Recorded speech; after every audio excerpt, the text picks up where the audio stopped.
students now going to school is going up. It is now growing, and the capitation is going down. So, what are you going to do to ensure that despite the fact that the population is growing than money, that these other students that also attending the school get help? Because something to deal with the population, that is nature, and we cannot avoid it. So, please assure us that despite the fact the population grows, we are also assured of going to school by getting HELB loan. And if possible, try and ensure that you get money from elsewhere to ensure that you support our education. And then, lastly, please talk to these big people in the government, the likes of His Excellency William Ruto and Baba.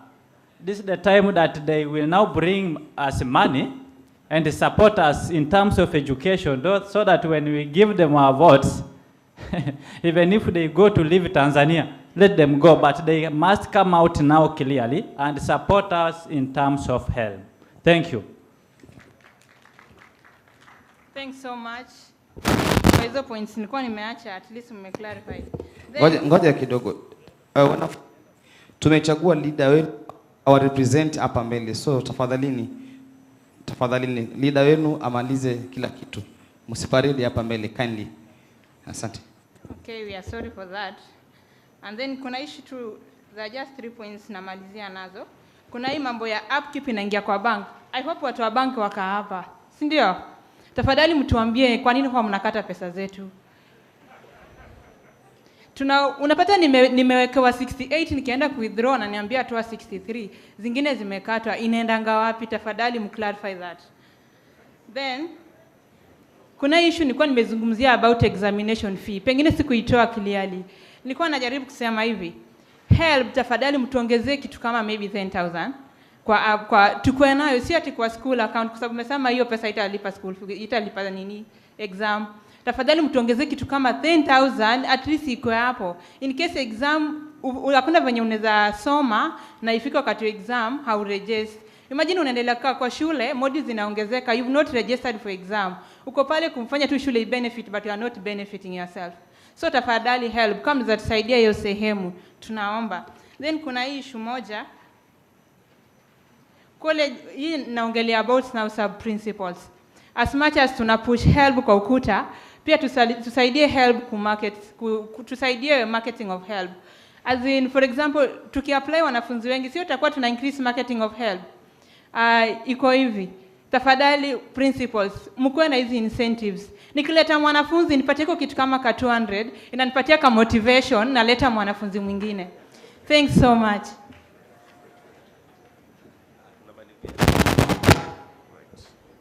Thank you very much. Kwanza kabisa poleni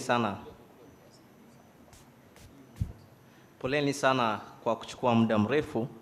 Mnajua kama kawaida kuna ile kitu mnaelewa ni comrades power. Kwa hivyo tumewaruhusu wakazungumza, ndio pia sisi wasitupige mawe. Na Waswahili wanasema ukitaka cha mvunguni ni shatu iname. Sasa sisi tulikuja kuinama na tuminama tukitumia comrades power. Asante sana, may God bless you.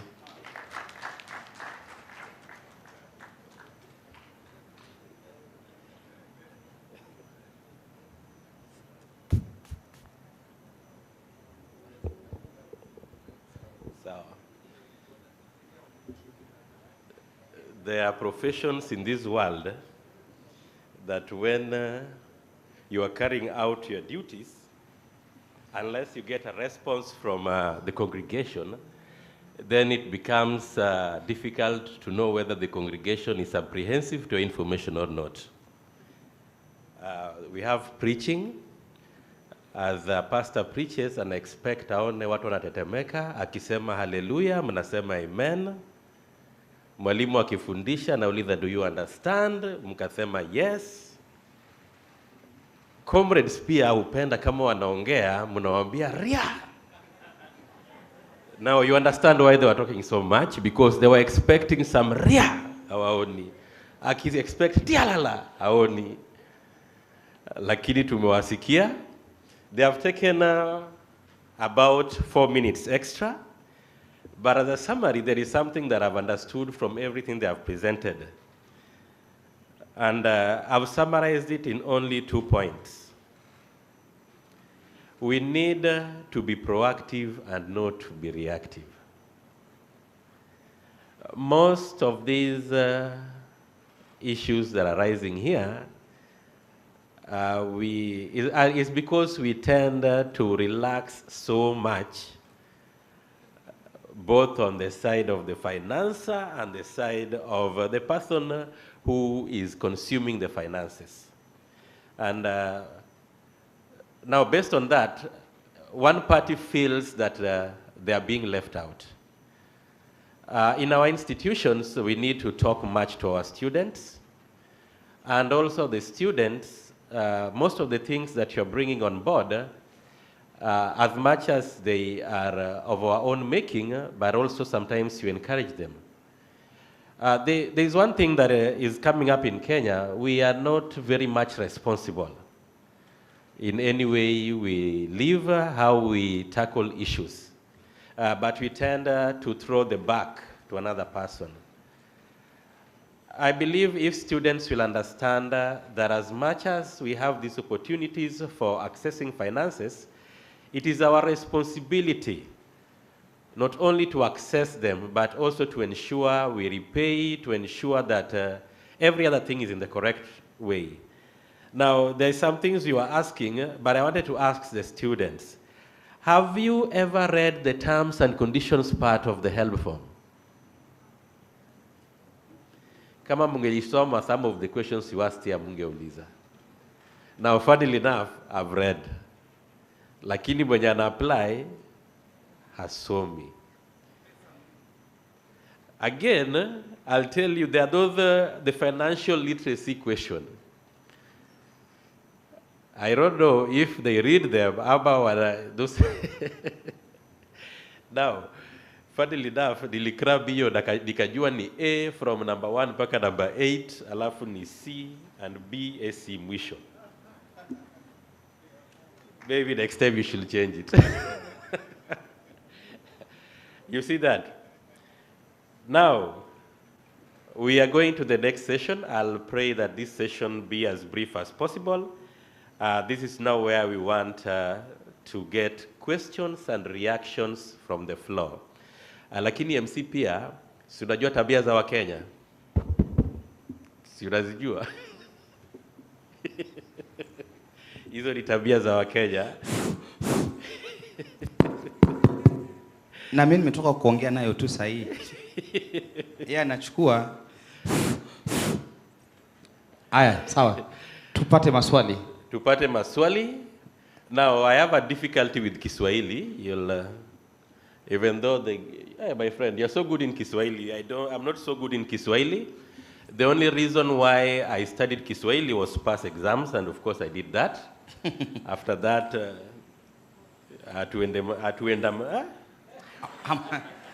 Hamwandamani. Now, after that, I don't accompany myself with Kiswahili. What you're looking muendani. Hamuendani, wewe na Kiswahili hamuendani, hatuendani. Mimi na Kiswahili hatuendani. Sawa, asante sana MC. Ni sawa. Sawa. Hata mimi utanifundisha maneno mawili matatu ya Kizungu. Kwa sababu huku kwetu uncle ni uncle. Now you see okay. On a light note, I learned on my language, my local language is an international language. Of course. Yeah. This other one. You'll understand. He's an international man. Yeah, it's a weakness. Haya, tupate maswali. I think I'll start from this side. How many maximum? 6?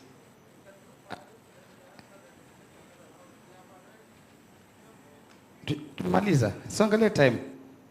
Let's tupate kwa kila leader swali ama mbili hivi ama 4, so those are 8 questions, From each hivyo. Yeah, 2. Uko mwisho? Hamna. Wa kwanza yuko hapa. Okay, na akiuliza swali aseme ana refer wapi? Kama ni kwa principles aseme ni kwa principles, so that I pray, let us be very, very brief. Yeah, very brief. Nimerealize comrades wakiongea wanasema, I want to explain further. Si unaelewa, si unanipata. Okay. I'm Lawrence Odhiambo from Ramogi Institute, but my question may more or less be a recommendation. As much as we students, we appreciate that HELB normally help us in acquiring our dreams. But the main reason why you may, given that amount that you have the money at hand, then you study, but unfortunately, you fail. This is just because in each and every time, in such meetings, we don't include trainers by the way. Simply because they could even given such an occasion so that even to them, they share the difficulties that they are facing. Why am I saying this? You find we as students, we are being taught by some of the trainers from universities who do not understand the curriculum which we are being taught, that we are using. So that at last, you are being a teacher is coming from with certain notes that please copy, of which we as comrades, we can just copy notes. At long last, we go and do exam. And our skills or our syllabus require skills. And I can remember yesterday when Mr. Gwentai was saying that we as students, we are crying, but we are going out of the field without skills. But teachers have made problems who do not deliver skills appropriately. Sustain. Thank you. Next. There's one person behind you. Ino swali kwa inaenda wapi?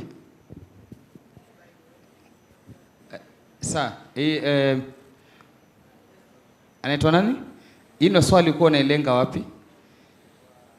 Kwa principles, eh? All right. Good afternoon. Good afternoon. So my question is to HELB. Also, we have raised a lot of issues, and the main issue is that we as comrades need to be added more money. And also from yesterday talk, to realize that the same HELB has planned for us, but shida imekuwa pesa. The question comes in that we as comrades, how can we help you, help us? How can we help you, help us? For instance, in my county, you realize like I'm from Nyandarua National Poly, the chairman student council. You realize that the government does not help the institution even in paying the fees of students. So you realize we as students, we can do something the same way Babu Owino can do something and make you react. Even us as students, we can do something to make them produce the money so that students waendelee kusoma. For instance, unaweza pata mtu amesoma 3 terms, and this is something ime happen kwa shule yangu, not just in my school, in my class. I had a very bright classmate. Tulisoma na yeye 2 terms, but akakosa pesa ya kuregister for NEC exam. Ikabidi yeye amekuwa 2 class kama msafiri, sisi tukienda next module tukifanya mtihani tukipita, yeye akabaki, and in fact he was the brightest in the class. Hiyo kitu iliniuma since that day mpaka leo. And that's why we have to rescue, even if it's one comrade, we have to rescue that comrade. And by rescuing a comrade, tunasema hivi, kuna watu bado hawawezi kulipa pesa ya NEC examination. Na the more tunaendelea kukaa, the more hizo pesa za NEC tunaona ina increasiwa, like it was 9,000, saizi nasikia imefika 10. In the next 2 years itafika karibu 20 or even 15. So HELB, mkifanya plans zenu, factor in hapo.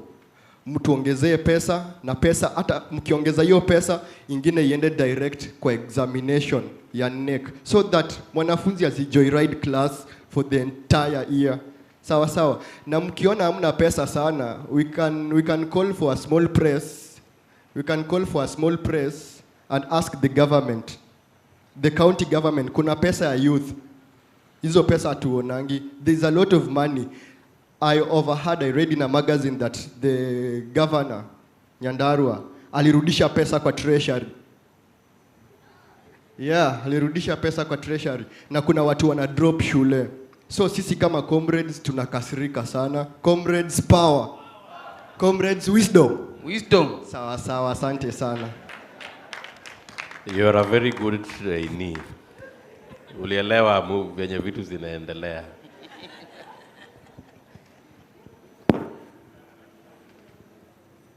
Tuko hapa katikati.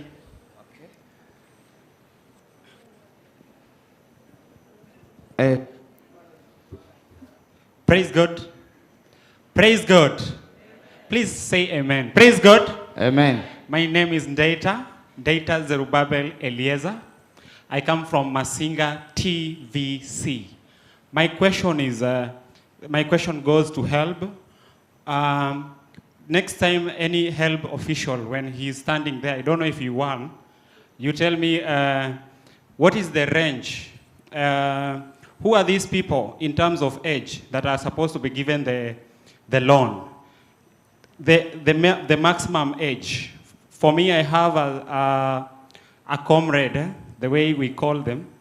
He is above 50 years. He has been complaining to me that he has never received, and he has applied twice in 2 years, but he has never received. But for real, that man is an old person. So I don't know whether old people can get help. Thank you. Atalipa.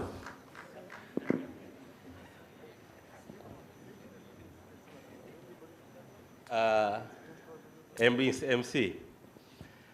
All the people who have asked the question so far are students. Sana nataka kuacha wanafunzi kidogo. To balance gender pia. Kina mama wapi? Kina mama. Wewe, are you a trainee? Relax kidogo. Nataka trainee, hebu jaribu na ule madam wa nyuma huko. Kuna mwingine pale. Hao wawili wakiuliza tena we balance. Sawa sawa? Sawa. Nitakupita kidogo tu. Umefanana na Swale Mdoe. Hii miwani, family. Sawa. Oh, alikuwa sijamuona mwenye alibeba mkono anatoka Ugenya, but give the lady behind there. Good afternoon. My name is Harriet Kilala from Bushangala TTI. I have one concern about HELB and students forum what they were discussing. My concern is I did not hear any response from HELB from all the concerns from students. I think they were just complaining and there was no response from HELB. So I would like HELB to give us the response to students' concerns before we proceed, because all I've heard is just quarrels.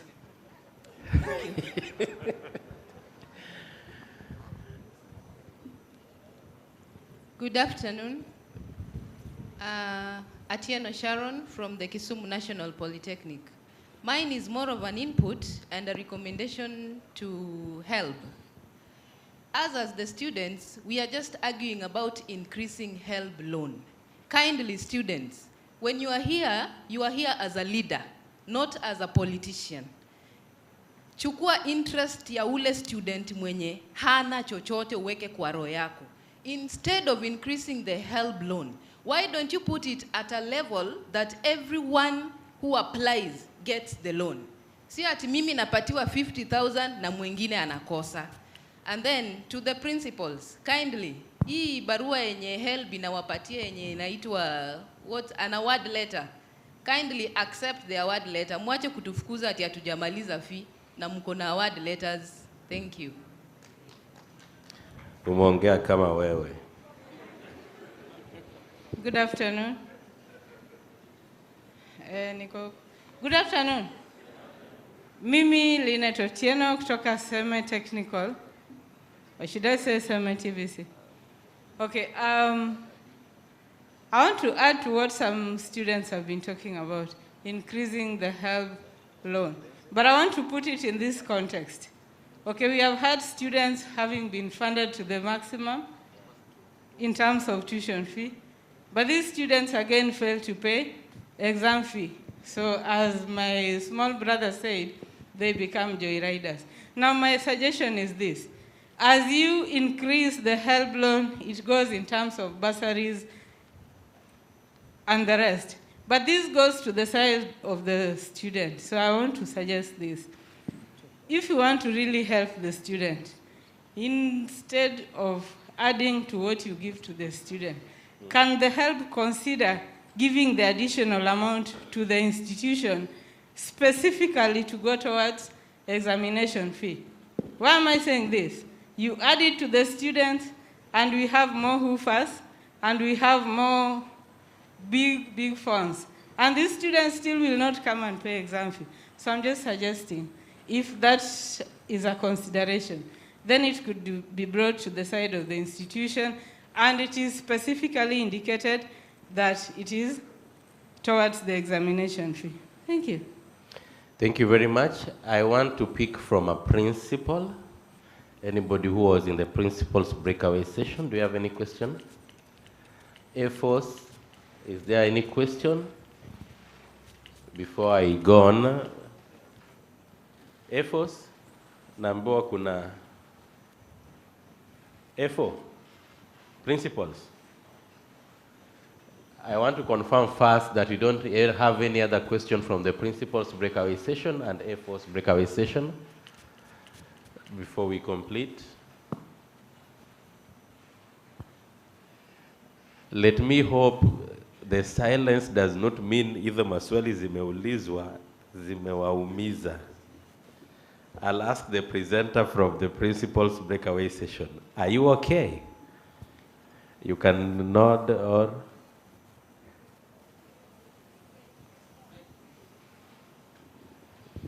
I don't know if it will be okay for me to respond on behalf of my colleague principals.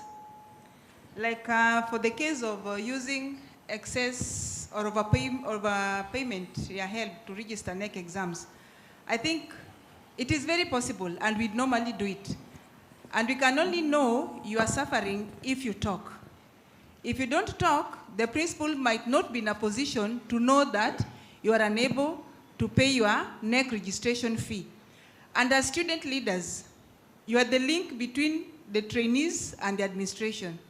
And I believe within your council, you have a CS in charge of education.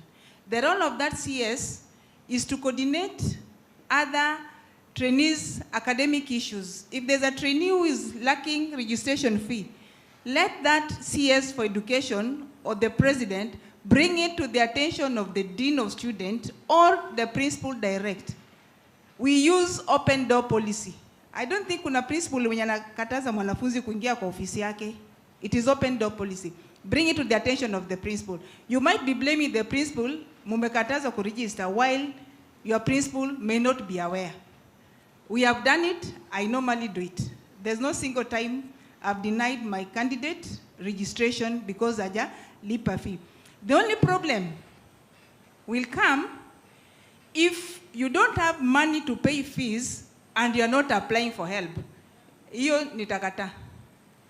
But nikiona you have made an effort, you have applied for HELB, you've given me the message, you have printed that sheet mnatoa kwa your HELB account, inaonyesha you applied and it has been verified, I'll give you clearance. And from our discussion, we have been told, if you bring the batch number, or you bring me a sheet showing your loan status is verified, then we retain you. On the part of registration for NEC exams, kindly bring it to the attention of the principal. We have human hearts, and I believe that is what other principals also do. Then on the side of trainers, I think that is also an institutional issue. And still I'm blaming the student council and your CS education. Have you brought it to the attention of your principal? I'm not saying the trainers are bad or they are good, and I don't want to support them as an administrator, but if it is brought to my attention, there's an issue with a particular trainer, I know how to deal with it. But if it is not brought into my attention, then I'll not know something is wrong back in the classroom. So the ball goes back to you. Bring it to the attention of the administration what is happening. And it is true, some of our trainers are not 100% perfect, and nobody was born perfect. Anyway, they graduate, we induct them, we show them how to train, We show them how to make the teaching aids. We tell them how to make notes. We induct them. So in the process, they also mature up. But don't suffer without bringing it to the attention of the administration, because you'll not get help. Tunaelewana? Today you are a trainee, tomorrow you'll be a trainer. And even that perfect trainer passed through certain hands. And as administrators, it is our duty and responsibility to capacity build our trainers so that they may also deliver to our trainees. It is our wish that all our graduates leave our institutions when they are skilled for the job market. Tunaelewana kijana? So it is my passionate appeal, using your counsel, because you have empowered, bring it to the attention of the administration, and it will be sorted out at institutional level. And I know maybe it could be cutting across, it may not. That is my take. Thank you. Thank you very much. That is why I was saying, Asanteni, that we need to be proactive and not reactive. These issues, when they start cropping up from the institution, as the student leaders, as the deans, as the registrars, FOs, even principals, let us not wait. Let us try to address them at the earliest point possible. Naona time ya kuongeza nguvu imefika. I'm very sensitive about that. I'll take one last question from that gentleman. Yes, thank you. I'm Mr. Gitonga, Madhya Technical. I understand that HELB, I'm forwarding this question to HELB, because I understand that they have a penalty waiver. But understanding the loan statement for those who are paying is very hard. The other day I engaged some of the HELB officers, and it was also a challenge on their side also to explain. So it's a question also to the HELB debt management to also inform us, as much as we also are being ambassadors, to tell the people to pay the loan. They also understand what is being held on their side and what is they are supposed to pay. Because I understand that there is a billing schedule that is to be sent to every beneficiary of HELB. But this billing schedule, for me, I've never received one, even if I can be able to access my portal. But now, when I access the portal, it's very also hard to understand such. So it's something that needs to be clarified on the other side, because I understand also the HELB 4% interest. There's also some other fee, the projected interest for the years that you will have to pay. So it's good that the HELB says, this is a loan. If you pay this amount of money, this is what you will have paid by 2023, 2024, 2027. If you pay this amount, this is what you will have paid within 2 years. Now it becomes very easy, and you'll find that people will not be able to default. So that is a thing that the HELB should be able to check in. Thank you very much. I'll beg that that becomes the last presentation so that we are able to move to the next area. Remember, it's already past lunchtime. According to my gadget here, it's 1:43. We should have gone for lunch at 1. And I believe whatever we have presented here will go forward to make decisions and also help to make policies from HELB. I believe that is so, Mr. Ndegwa. So do not assume that whatever you have presented here is just as a by the way, but it is going to help us, it is going to help HELB to come up with policies that are user-friendly, to ensure that the loan application is exciting, and also to make sure repayment is exciting, even though I doubt if repayment will ever be exciting. But however, it is to make the repayment to be exciting. I've seen the ladies, Madam Edna na colleague wake wako kwa mlango, wanangoja tukitoka, and Madam Mwita, I hope that is the right name. Good. Here pia yuko hii side ingine, so as you leave, you'll pick your lunch vouchers at that particular time. I am called Maxwell Omondi from CI Institute of Technology. I did not introduce myself earlier on until one person said that I might be working in HELB.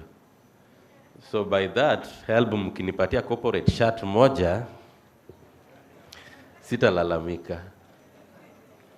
And by the way, there's something else I wanted to ask Mr. Ndegwa. Now that HELB was formed by an act of parliament, isn't it? Is there a way that maybe if you talk to the leadership of this country or at whichever level, or your act or the Education Act is changed in such a way that each and every county should maybe give 50 million per year to go to the HELB kitty as a revolving fund? Because I was calculating that is approximately almost 2 billion if each and every county does that. Then at the end of the day, hautakuwa unalia ati serikali ikupati pesa. Then you put every constituency maybe gives 10M per year from the CDF, or even 20M. It's a discussion. Then at the end of the day, we have each and every sector contributing to the HELB kitty. And so you have enough money that you don't have to wait for the treasury or the exchequer to give you funds. That one also will help. That is my contribution. Bwana MC, umekuwa ukiita watu wakuje waombe. Sisi kwetu hatukuli kabla tujaomba. Naomba ukuje you dedicate us for the food. Dedicating in Kiswahili ni? Kujitolea. Ama ni kujitolea. Hapo unidanganya. Kujiwekelea kwa chakula ba? What is dedicating in Kiswahili? Thank you.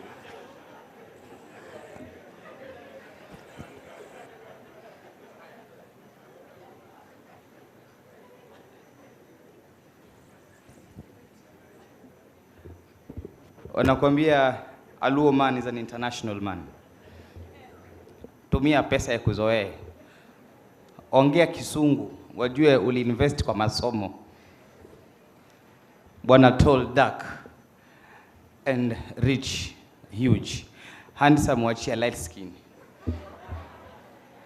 Ni sawa boss. Aya, nawapatia 45 minutes, we go for lunch. Only 45 minutes. Ikifika na 35 mutaniona kwa meza zenu. Nitawasumbua tu. So naomba tukitoka hapa straight. Sijui kama kuna vouchers. Wana Collins, do you have vouchers today? So kuna vouchers tunapewa kwa milango as we tukitoka, and then tafadhali twende straight kwa chakula. Tukirudi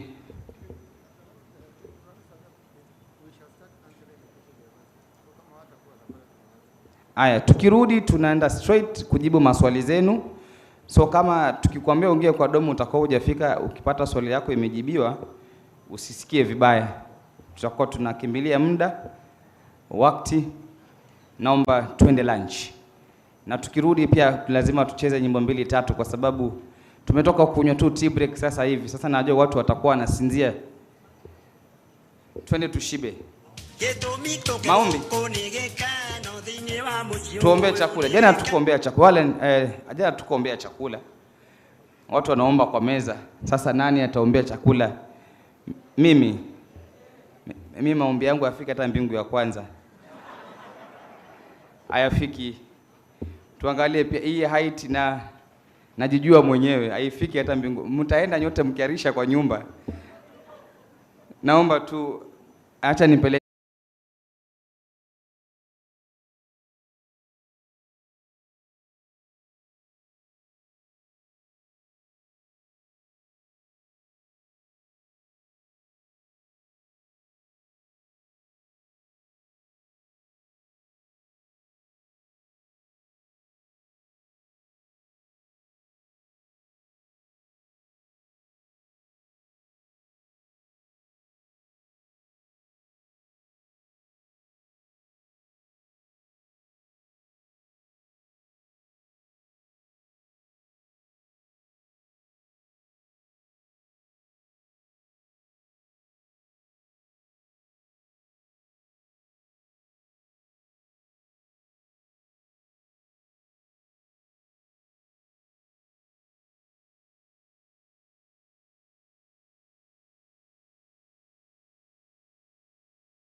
So allow me to welcome Mr. Kingori Ndegwa, Head of Lending HELB. Bwana Ndegwa, karibu sana. Sanitizer, tafadhali sanitizer. Tukifanya mchezo mic inaweza nuka nyama choma hapa. Good afternoon. In the interest of time, I'll be very brief, although nobody knows the interest rate of time. But let me start with a question from the Ramogi representative. She wanted to know whether we shall include trainees in this event, and our answer for now is it is possible, but for now we do not engage with them directly, but when we start funding them at KTTC, they'll be part of this event. The other one is from Nyandarua Technical. I don't have the names, and he wanted to know whether we are going to increase funding to students and how we can help students sit for NEG exams. This one we are going to look at within the prevailing policies, but right now what we are doing deliberately is that those students that we think may not be able to pay for exams, we give them a bursary. And that's why you see there are some students who receive upkeep as high as about 19,000. The one who receive 9,300 term 1 and 8,800 term 2. So that is meant to cushion them for exam, but it's only 22,000 trainees out of the 88,000 that we have. And we think that maybe that is going to help, and yes, we can review going forward. The other one is somebody data from Masiga TVC, age limit.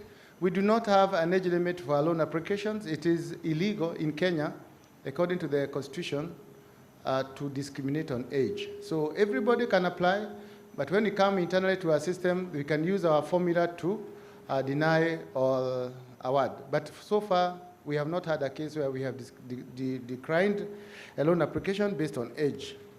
Clara from Bushangala. Yeah, she was very passionate that HELB must answer the questions that the trainees, the students had asked.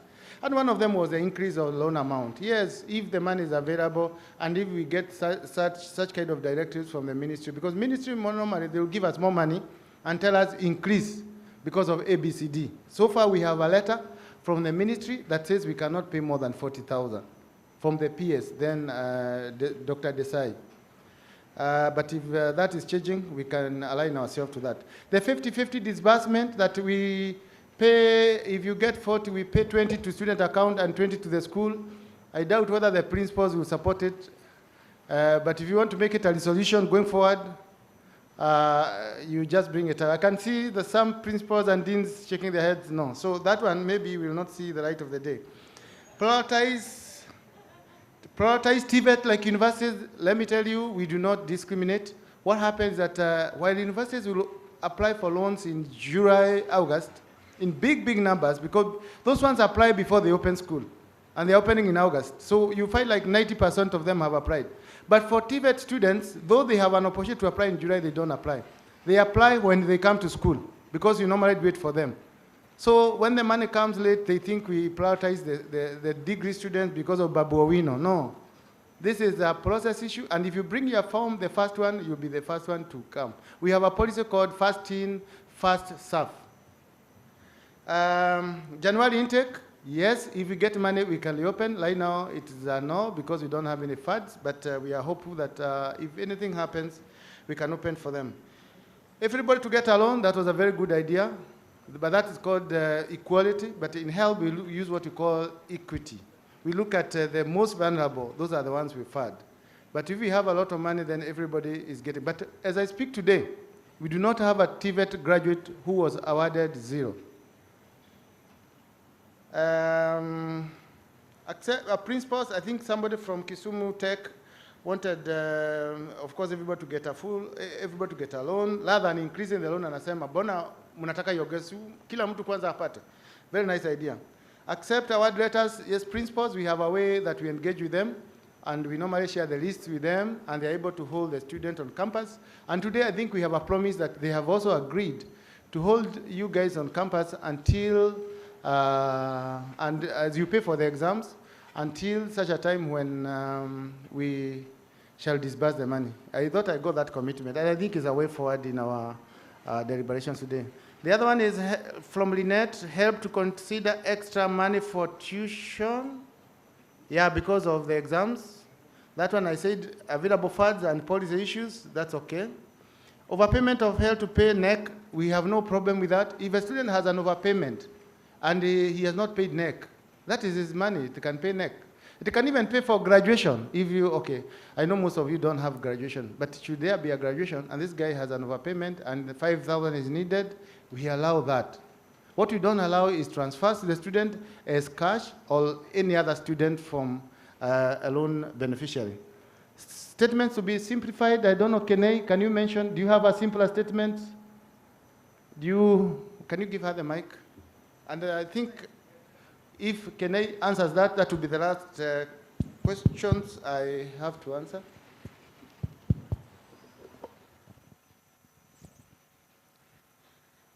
Good afternoon once again.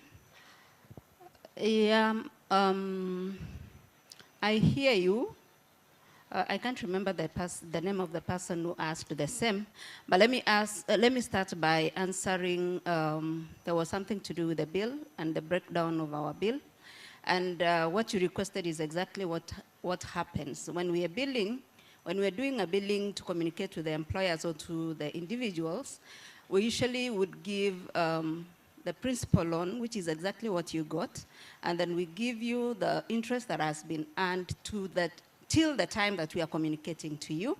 So if you opt to pay off as at that point, then you just pay the principal of that time together with the interest that has been earned till the date of that statement.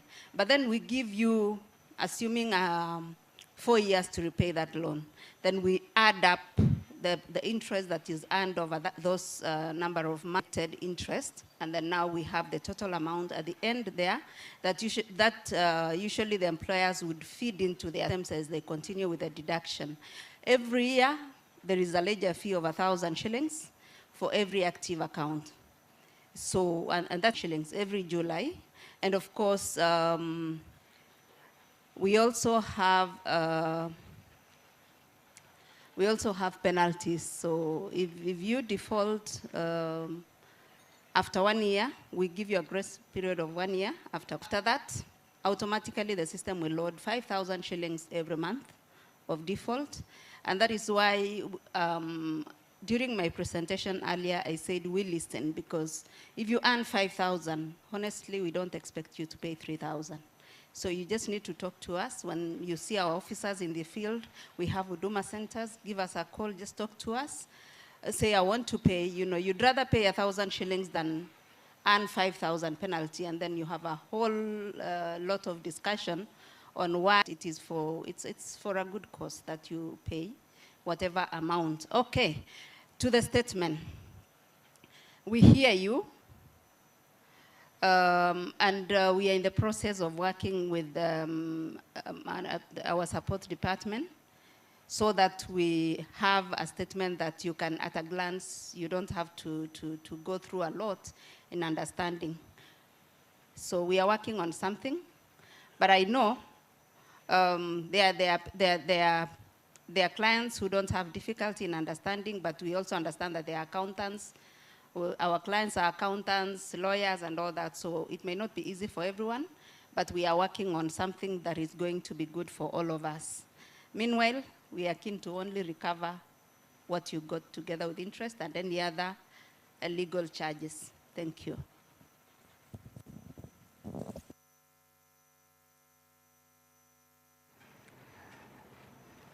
Asante sana. Now allow me to call Madam Zipora Wanyoni akuje akaribishe mgeni wetu ambaye atatupatia motivation talk and mental wellness. Madam Zipora.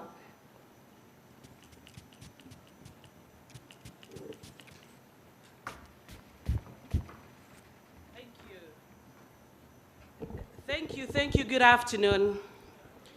Good afternoon.